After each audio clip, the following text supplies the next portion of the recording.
KPBS On Demand is supported by Splatero, helping homeowners pay off debt or for home improvements by offering streamlined access to your home's equity with no additional monthly payments or new debt. Splatero provides a lump sum payment in exchange for a share of your home's future value. Learn more at splatero.com.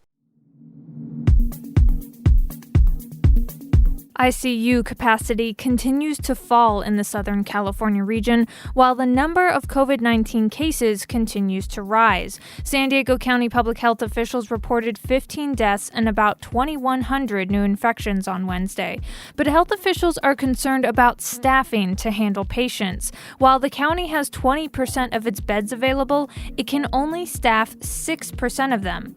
County Public Health Officer Dr. Wilma Wooten says hospitals have to determine how to staff those beds. So that is the issue and the kind of chess game that has to be played if we reach that point. And the hospitals have a plan for that. Demetrios Alexio leads the Hospital Association of San Diego and Imperial Counties. He says hospitals can add space with emergency tents, but to meet staffing needs, they may seek relief from a state law that mandates certain nurse-to-patient ratios. So there are some options as it relates to capacity, but again, I would still put it back on staffing that we need to figure out and continue to work at having adequate staff, whether it's the state helping us, whether it's flexing nurse staffing ratios. But the California Nurses Association told KPBS that operating outside the ratios can affect patient care and nurse safety. A spokeswoman says she's worried that the state's hospitals aren't first exhausting other options,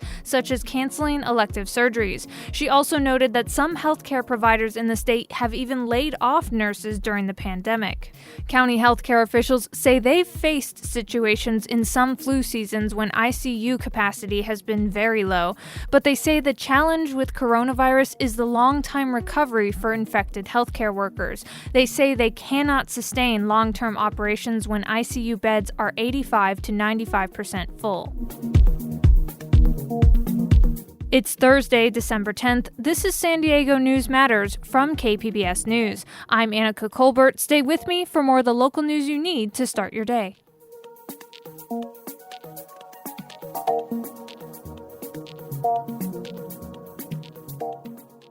KPBS On Demand is supported by UC San Diego's Art Power, presenting cellist Joshua Roman, performing from his album Immunity, alongside music by J.S. Bach and more. Sunday, June 22nd at UC San Diego's Epstein Family Amphitheater. Reserve your tickets at artpower.ucsd.edu.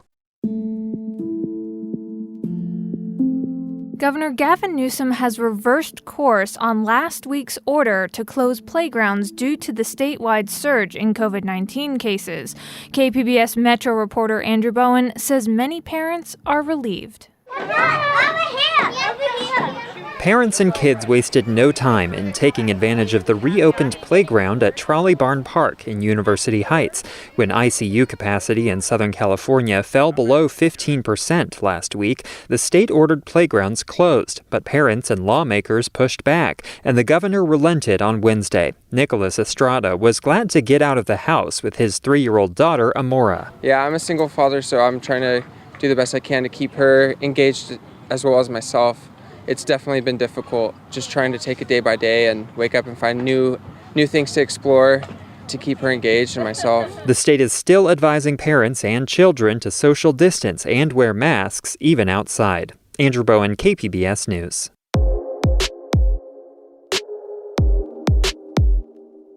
Not surprisingly, the San Diego Zoo and Safari Park are closed to visitors. It's the second time this year they've had to shut down, and that's because of the rapid spread of the COVID-19 virus. KPBS environment reporter Eric Anderson has more. The visitor attractions are following state orders to shutter their operations to slow the spread of the coronavirus. The parks will continue to have essential workers on site to make sure that animals living there get the care they need. Zoo officials released a statement this week saying the urgent work of saving endangered species around the globe will continue unchanged in the face of the pandemic. The statement went on to say that zoo officials are thinking of their dedicated employees and volunteers who make the parks special places to visit. They say they look forward to the day when they can welcome guests to the facilities again. Eric Anderson, KPBS News. Stater Brothers markets are once again giving employees hazard pay due to the surge in COVID-19 cases. KPBS reporter Jacob Ayer says a grocery workers union is trying to get other stores to follow suit. The United Food and Commercial Workers International Union, or UFCW, came to an agreement with Stater Brothers Markets to reinstate the company's $2 per hour hazard pay. President of UFCW Union, Local 135 Todd Walters says Stater Brothers is among the minority of grocery stores to give bonus pay to their employees. Kroger, which is Ralph's Food for Less, they are not doing it. They were the first company to pull out from doing it. We've asked them continually to please reinstate the hazard pay. The UFCW is demanding that retailers and grocery companies also provide free personal protective equipment, paid sick leave, and COVID-19 tests to all employees, in addition to hazard pay. Jacob Ayer, KPBS News.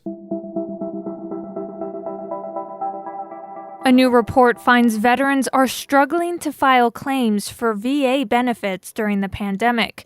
KPBS military reporter Steve Walsh says many vets are being improperly denied health benefits because they can't get in to see a doctor. Mark Session got a late start. He was 34 years old when he entered Navy boot camp. Like many vets, he has lingering issues from his time in the service, especially with his back. He's been wrestling with the VA benefits process since he retired in 2017. This year, during the pandemic, the real issue for the Chula Vista vet has been getting in to see a doctor. I initially scheduled in February, and then it was rescheduled to September, and then September to October, and then October they finally got it scheduled for November. Even in a normal year, Sessions says the VA claims process is long and exhausting. It's very frustrating because I want this whole situation to be over, to finally not have to be worried about any more exams or having to, contact my attorney and stuff like that. It's just want to be done with it and get out of the way. And beginning in April, the VA shut down all in-person appointments. Everything moved online, including doctor's appointments. The backlog of exams ballooned to 1.5 million during the pandemic. A new report by the VA's Inspector General also says thousands of claims were improperly denied. This after VA leadership declared that no vet should have their claim denied because it wasn't safe to see a doctor. They didn't get the memo because there's so much happening. Sessions attorney Casey Walker once worked for the VA. As he puts it, some VA employees just didn't get the memo. And then you got to keep in mind, at the same time, a lot of these employees work from home for the first time ever. Many of them not being too capable with their technology from home. They've always worked at the regional office their entire lives. VA may require an in-person examination as part of the claim process. The VA made the backlog worse, Walker says, by telling outside mental health providers that they could not evaluate their patients remotely when it came to filling out VA benefit claims. At the same time, the VA was telling its own doctors and contractors to only see patients using telehealth. Then almost in the same month, they said you must do all mental health exams by telehealth means. And I thought, well, what gives here? The VA's website shows nearly all of the country is open for in-person exams to some degree to chip away at the backlog of 1.5 million exams. Maura Clancy handles veterans benefits appeals for Chisholm & Kilpatrick, a national firm based in Rhode Island, which has clients in San Diego. I have noticed more examination reports coming in. So I know that they are working on the exams that were pending throughout the pandemic. And so that's a start. Instead of scheduling new visits, she says the VA should also lean more heavily on using existing medical records, at least for now.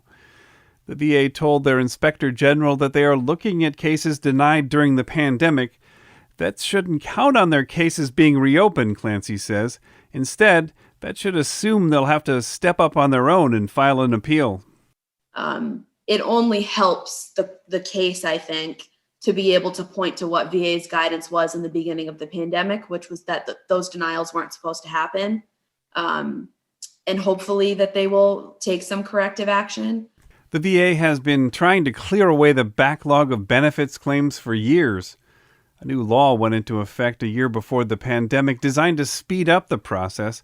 According to advocates who helped guide veterans through the process, juggling the new system and a pandemic probably created more cracks in the system. That was KPBS military reporter Steve Walsh. And coming up on the podcast, a new book of historical photographs gives the behind-the-scenes look at the history of San Diego during the 1960s and 70s. It also explores how one man shaped the look of the city today. In the 70s, he made redevelopment number one priority, and out of that came Horton Plaza Shopping Center, the Convention Center, the trolley, downtown offices, office towers, and housing. We hear from retired San Diego Union Tribune journalist Roger Sholey on how pictures from the archives of the San Diego History Center and the Union Tribune shine a light on how San Diego came to be. That's next after this break.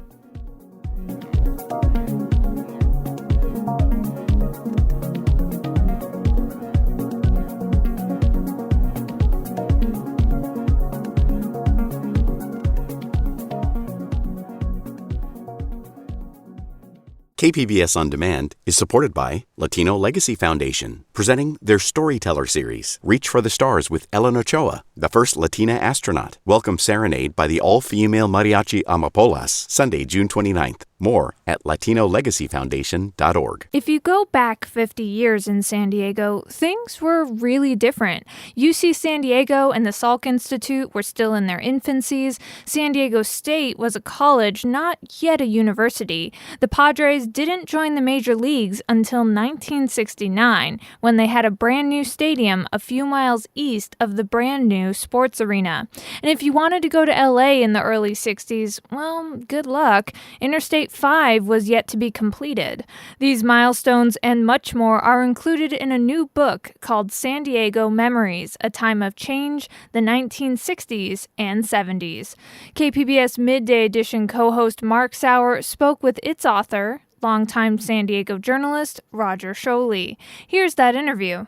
Well, let's start with the 1960s. Hard for people our age to realize that is 60 years ago, but what about San Diego? What was it like at the start of that tumultuous decade? How big was the city? Who lived here? Well, it wasn't yet one of the top 10 cities in America.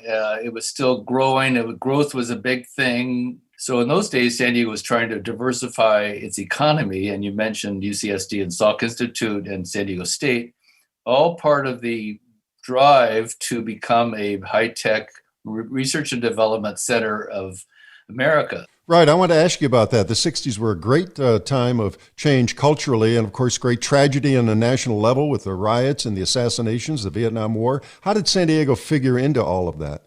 Well, we were not immune to all kinds of movements going on in those days. There was a protest demonstration in front of the El Cortez Hotel because of a battle over fair housing laws in California. We had the same issues in San Diego over discrimination and inclusion.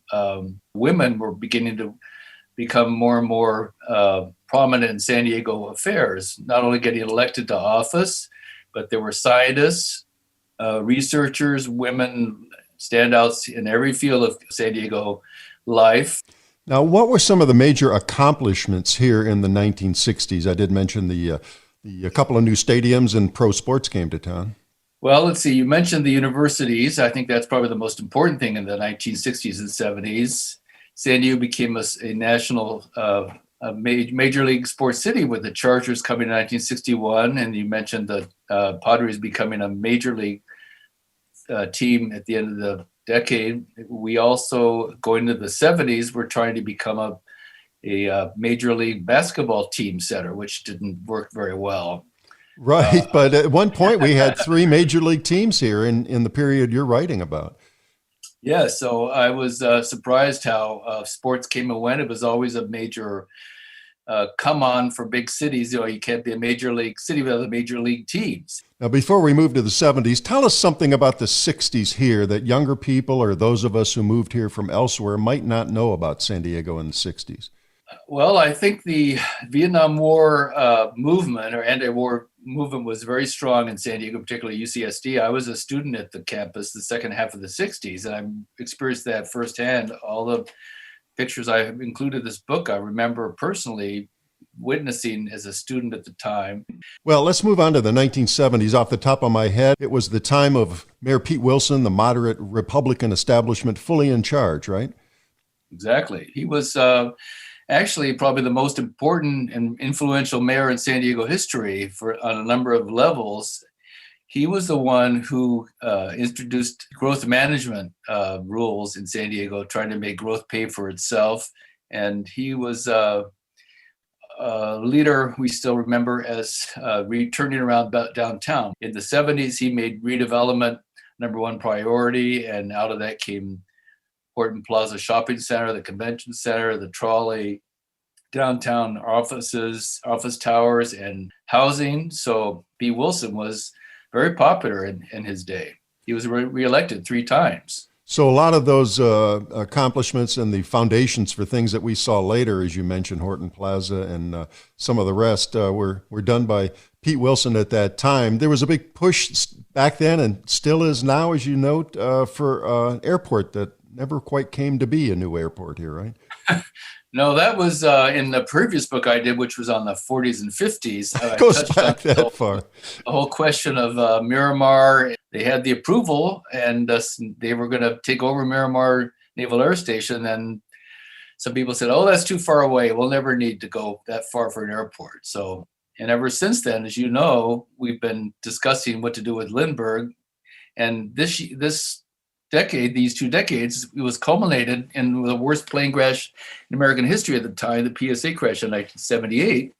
And a lot of people thought, gee, that if we don't move the airport because of that terrible crash, we'll never move it. And that's turned out to be the case. It sure has. Well, again, the same question about the 70s. Tell us something about the 70s in San Diego that many people might not know. As I mentioned, the plane crash. The other 2 big events in 1978 were was the arson fire that destroyed the Gold Globe Theater and the Electric Building in Balboa Park.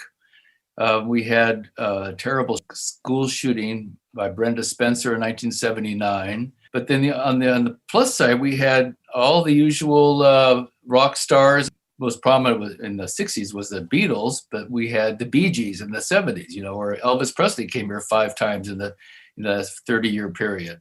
San Diego was Richard Nixon's so-called lucky town, lucky city. Whenever he was running for office, San Diego voted in great celebration of Richard Nixon's political career. He had the Western White House just outside the county borders up the road. This period was when the San Onofre power plant was built. And here we are about to demolish that. And then one other thing in the 70s we shouldn't forget is that Comic-Con started in 1970 at the U.S. Grand Hotel. There were only 300 people that went to the first one. And now when there's not a pandemic, Comic-Con draws more than 100,000 people. Right, and I didn't realize at all that it went back way that far. Well, finally, tell us about this series of books on San Diego history. What's the overall concept? And I should note that you're a natural for this, having written about the city and region for more than 40 years with the Union Tribune and with the roots your family has here. Yeah, thank you. The week I was leaving the UT in 2018, after that many years, Jeff Light, the editor, said, "Oh, I have a project for you." And so he told me about this company named Pediment that partners with newspapers around the country to do historical picture books. So I said, sure, I'd love to do that. And they have a formula where they have a newspaper usually partner with a historical society, in this case, San Diego History Center. Most of the pictures come from the Union Tribune's photographer work that are housed at the History Center. Well, so many photos and so many stories. Where can our listeners get these books? Well, they're available from the History Center. You can go to the Pediment Publishing Company. That was San Diego journalist Roger Sholey speaking with KPBS Midday Edition co-host Mark Sauer. That's it for the podcast today. Thanks for listening and have a great day.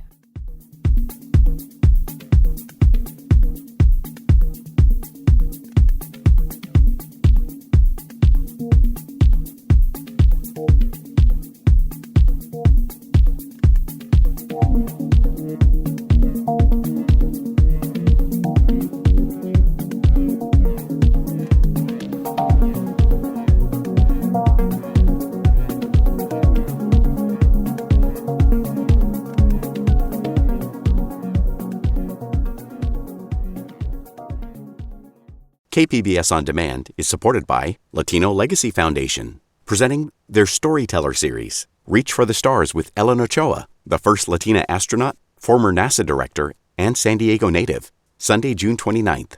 More at LatinoLegacyFoundation.org.